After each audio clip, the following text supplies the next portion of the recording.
Her hands were shaking so much, the cereal almost slipped right out of them. I was at the checkout with Emily, my 7-year-old, who was hugging her cereal box like it was a prize. The cashier's tag said Sophie.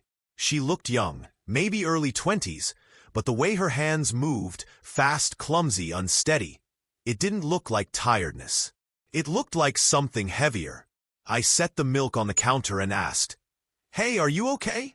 She gave that polite half-smile people give when they don't want to answer. "Yeah, just tired." I've been around too many people who were just tired, but really weren't. 10 years as a firefighter, you learn to spot fear. And I was seeing it right now. Emily, being Emily, tilted her head and said, "Are you cold?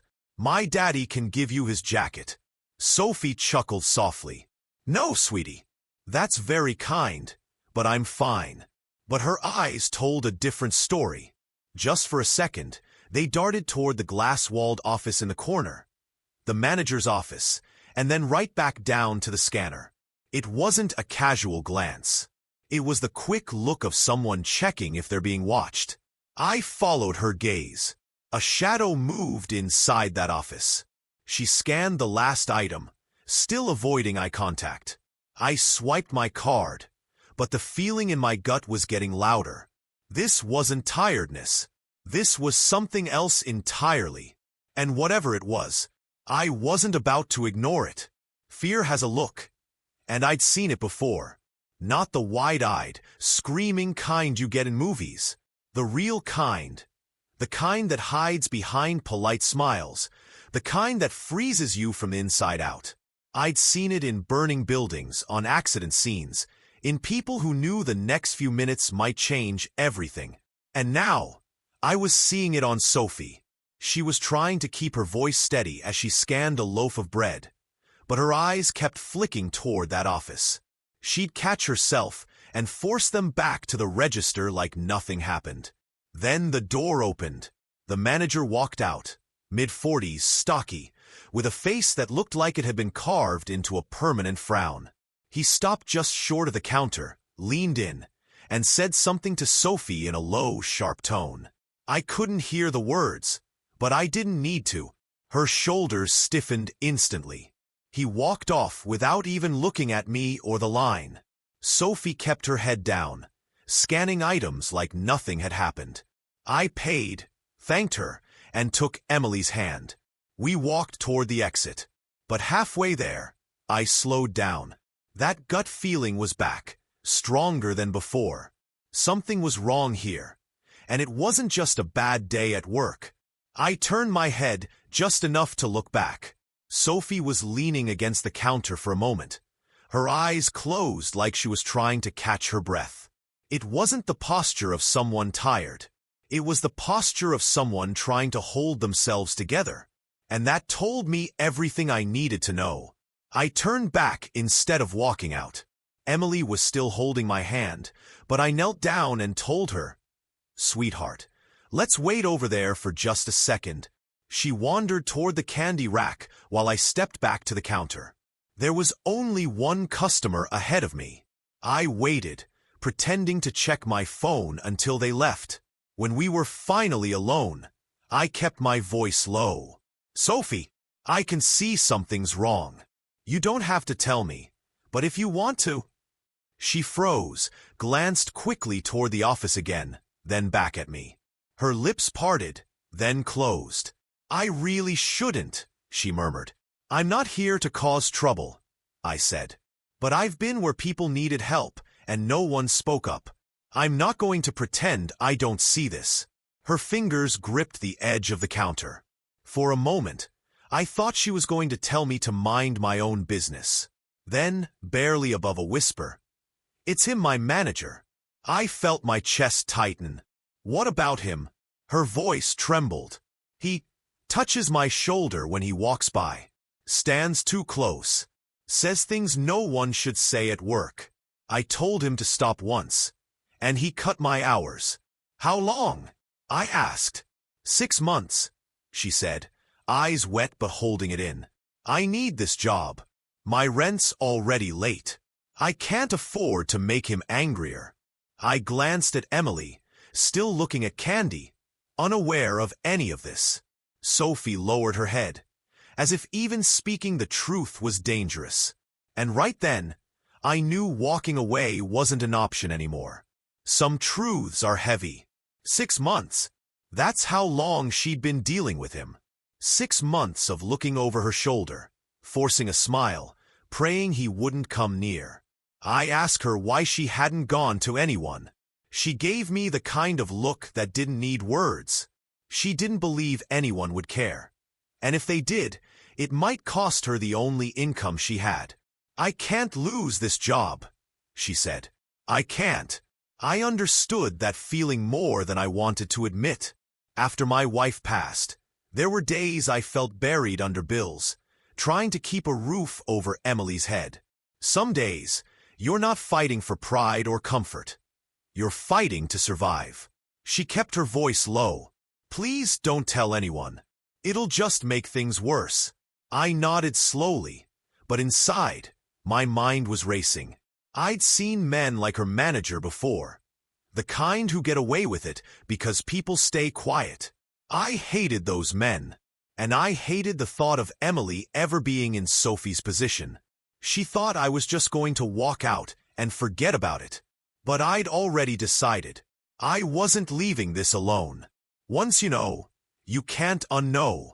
On the drive home, Sophie's words kept replaying in my head. Every mile I put between us just made me more certain. I couldn't leave her there to deal with that man alone. When we pulled into the driveway, Emily was still chatting about the cereal, completely unaware. I called my sister and asked if she could watch Emily for a couple of hours. She didn't ask questions. She just said yes.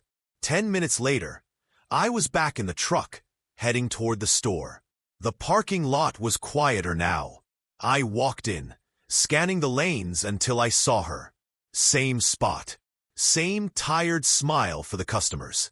When she saw me, her eyes widened like she didn't know whether to be relieved or worried.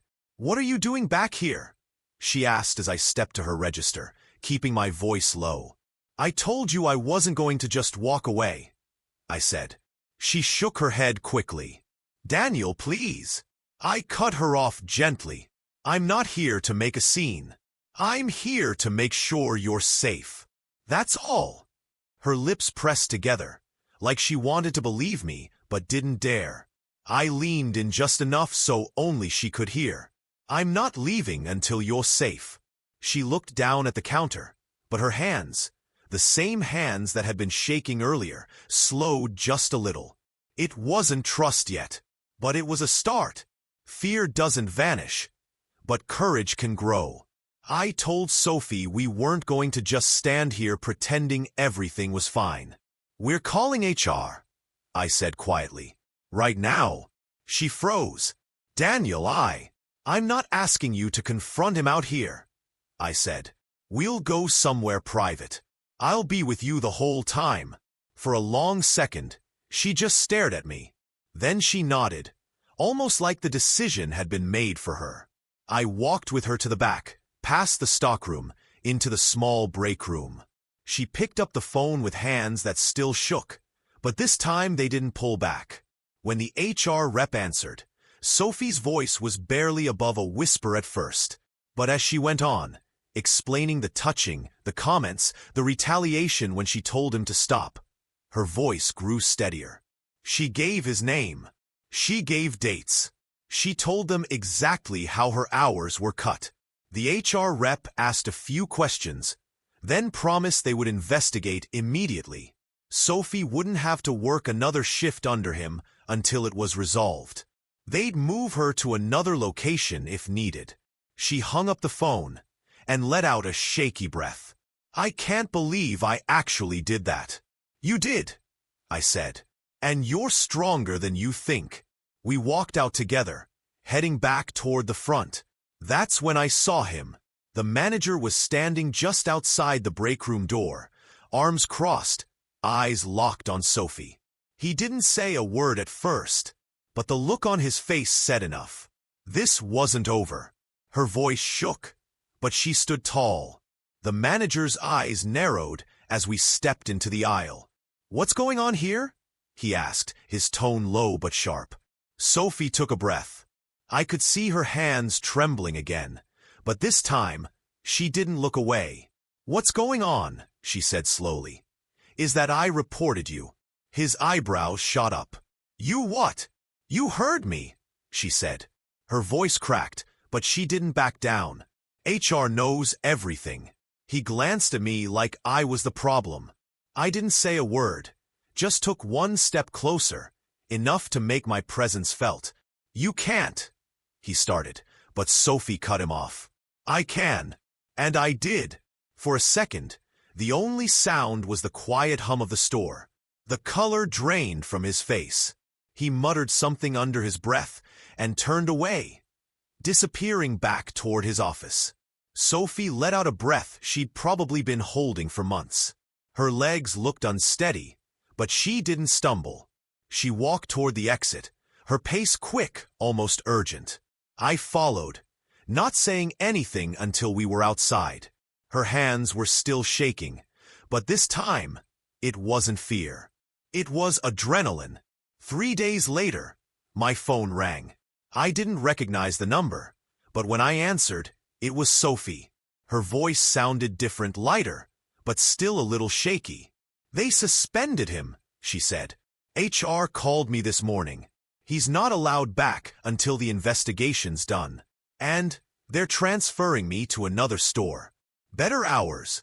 Safer place." I leaned back in my chair, feeling something I hadn't in days: relief. "That's good news, Sophie. Really good news." There was a pause, and then she said quietly, "I don't think I could have done it without you there." Before I could answer, I noticed Emily standing in the doorway listening. "Is that Sophie?" she asked. I put the phone on speaker. "Go ahead, tell her," I said. "Hi, Emily." Sophie's voice came through warmer now. "Hi," Emily said. "Are you okay now?" There was a small laugh on the other end. "Yes, sweetheart. I'm okay now." Emily's eyes lit up. "Good. Daddy was really worried about you." I smiled at her, then back at the phone. "So what happens now?" I asked. "I'm starting fresh," Sophie said, her voice firm for the first time since I met her. "No more looking over my shoulder. I'm finally free." Her words hung in the air after I hung up. Free. Starting fresh. It was exactly what she deserved. Her words hit harder than I expected. That night, after dinner, Emily sat across from me at the table, swinging her legs like she always does when she's thinking about something big. She looked up and said, "Daddy, I hope I'm brave like you when I grow up."